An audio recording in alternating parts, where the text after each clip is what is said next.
Hello everybody, welcome to my channel. இன்றைக்கி நம்ம சேனலில் ரொம்பவே டிஃப்ரெண்ட்டான முர்த்தபா தான் பார்க்க போகிறோம். அது எதுவும் இல்லை, ஸ்டஃப்டு பரோட்டா. அதுக்கு ஃபர்ஸ்ட்டு ஸ்டஃபிங்ஸ் ப்ரிப்பேர் பண்ணணும். ஸ்டஃபிங் ப்ரிப்பேர் பண்ண இன்றைக்கி நான் ப்ரான்ஸ் ஸ்டஃபிங் பண்ணுறேன். அதுக்கு ப்ரான்ஸ் 2 டேபிள் ஸ்பூன் மிளகாய் தூள், 1 டேபிள் ஸ்பூன் மஞ்சள் தூள், 1 டேபிள் ஸ்பூன் உப்பு ஆட் பண்ணி அதை நல்லா கலக்கி விடுங்க. எல்லா ப்ரான்ஸ்லேயும் அது மிக்ஸ் ஆகிற மாதிரி நல்லா மிக்ஸ் ஆன பிறகு ப்ரான்ஸை வந்து ஹாஃபாக கட் பண்ணி அதை நல்லா ஒரு தவாவில் ட்ரான்ஸ்ஃபர் பண்ணிக்கோங்க. ட்ரான்ஸ்ஃபர் பண்ணிவிட்டு 1 tablespoon ginger garlic paste add பண்ணிக்கோங்க. அதோட வாடை போகிற வரைக்கும் அதை நல்லா வறுத்து விடுங்க. நல்லா வறுத்த பிறகு நான் கட் பண்ணி வச்சுருக்கேன் 5 ஆனியன்ஸை ஆட் பண்ணுறேன். 5 ஆனியன்ஸ் ஆட் பண்ணிட்டு நல்லா ஃப்ரை பண்ணி விடுங்க. இதை வந்து ப்ரான்லேயும் செய்யலாம், சிக்கன் ஆட் பண்ணிக்கலாம், இல்லை நீங்கள் வெஜிடேரியன்னா கேரட் பொட்டேட்டோ ஆட் பண்ணலாம். எனக்கு ப்ரான் பிடிக்குன்றதுனால நான் ப்ரான் ஸ்டஃபிங் செய்கிறேன். இதை வந்து மீடியம் ஹீட்டில் ஒரு 15 மினிட்ஸ் ஹீட் பண்ண வைங்க. 15 மினிட்ஸ் ஹீட் பண்ண பிறகு அது நல்லா வெந்துட்ட பிறகு ஸ்டஃபிங்ஸ் ரெடி. இப்போ நம்ம கார்னிஷ் பண்ணுறதுக்கு கொரியாண்டர் லீவ்ஸ் ஆட் பண்ணிக்கலாம். நெக்ஸ்ட் பார்த்தோன்னா இப்போ வந்து அவுட்டர் கவரிங்காக நம்ம வந்து 2 கப் மைதா மாவு எடுத்துக்கோங்க. அதில் ஒரு பின் சால்ட் ஆட் பண்ணிக்கோங்க. ஒரு எக் ஆட் பண்ணிக்கோங்க. 1 டேபிள் ஸ்பூன் நெய் ஊற்றிக்கோங்க. நெய்க்கு பதிலாக எண்ணெய் எது இருந்தாலும் யூஸ் பண்ணிக்கலாம். அதுக்கப்புறம் வாட்டர் ஆட் பண்ணி ஒரு நல்ல மாவு பிசைஞ்சுக்கோங்க. ஃபஸ்ட்டு கையில் ஒட்டுற மாதிரி தான் இருக்கும், அப்புறம் போக போக நல்லா சாஃப்டாக வந்துடுற பிறகு கையில் ஒட்டாத மாதிரி மாவு பிசைஞ்சு வச்சுக்கோங்க.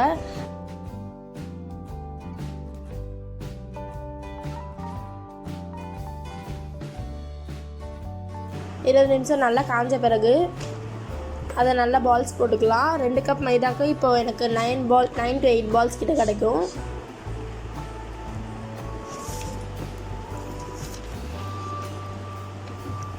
உங்களுக்கு தேவையான சைஸில் பண்ணிக்கலாம். குட்டியாக வேணும்னா ஸ்மால் பால்ஸ் போட்டுங்க, பெருசாக வேணும்னா பெரிய பால் போட்டுங்க. இப்போ நான் மீடியம் சைஸில் பண்ணுறேன்.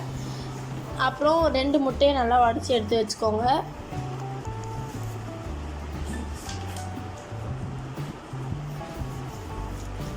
இப்போ நம்ம அந்த மாவை நல்லா வளட்டி எடுத்துக்கலாம். ஒரு ரவுண்ட் பால் எடுத்து நல்லா வளட்டிக்கோங்க. நல்லா பெருசாக வளட்டிக்கோங்க.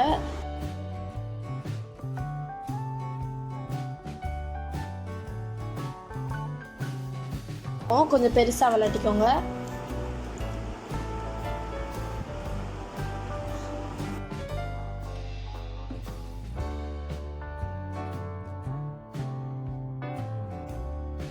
நல்லா பெருசாக வளட்டின பிறகு சென்டரில் எக் அப்ளை பண்ணிக்கலாம். எக் அப்ளை பண்ணிட்ட பிறகு ஸ்டஃபிங்ஸ் வச்சு நம்ம மடிக்க வேண்டியது தான், அவ்வளோதான்.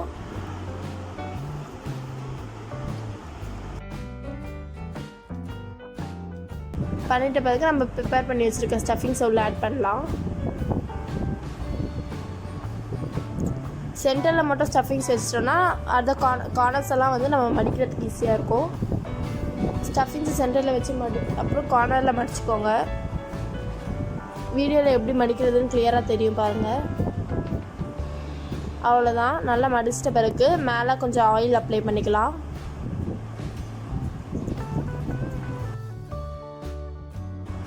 இப்போது ஒரு பேனில் ஆயில் ஊற்றிக்கோங்க.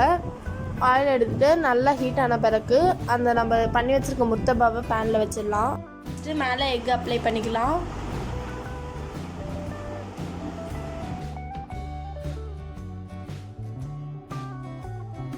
ரெண்டு சைடும் திருப்பி விடுங்க. 2 சைடும் நல்லா பொரிஞ்சு வரட்டும்.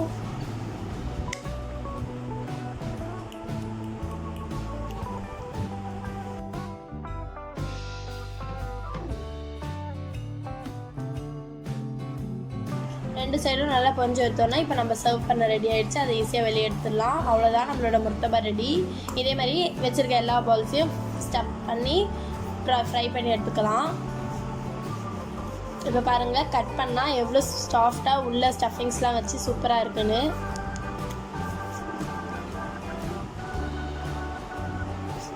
அவ்வளோதாங்க, நம்மளோட முர்த்தபா ரெடி. ரொம்ப டேஸ்டியாக எம்மியாக இருக்கும். இந்த டிஷ் உங்களுக்கு பிடிச்சிருந்ததுன்னா மறக்காமல் இந்த சேனலை சப்ஸ்கிரைப் பண்ணுங்கள். பக்கத்தில் இருக்க பெல் ஐக்கானையும் கிளிக் பண்ணுங்கள்.